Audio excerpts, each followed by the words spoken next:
नमस्कार मित्रांनो, महाराष्ट्राच्या राजकारणातून सर्वात मोठी आणि महत्त्वाची बातमी समोर येत आहे. चला तर जाणून घेऊया काय आहे आजचा स्पेशल रिपोर्ट. सविस्तर बातमी जाणून घेण्यापूर्वी तुम्ही जर चॅनलवरती नवीन असाल तर चॅनलला सबस्क्राईब आणि बेल आयकनला प्रेस करायला विसरू नका. सरकाराकडून मराठ्यांना स्वातंत्र्य 10% आरक्षण देण्याचा निर्णय दिल्यानंतर अवघ्या काही तासांमध्येच अजय बारसकर यांनी मराठा आंदोलनकर्ते मनोज जरांगे पाटील यांच्यावर मोठा आरोप केला आहे. आणि यानंतर आता मराठा समाजाच्या रोषाला अजय बारसकर यांनी जावं लागत आहे.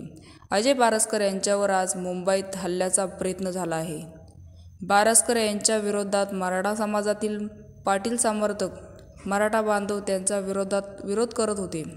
आज 23 फेब्रुवारी चर्चगेट परिसरामध्ये बारसकर प्रवास करत असताना काही लोकांनी त्यांच्यावर हल्ल्याचा प्रयत्न केला आहे, अशी माहिती बारसकर यांनी इथे दिली.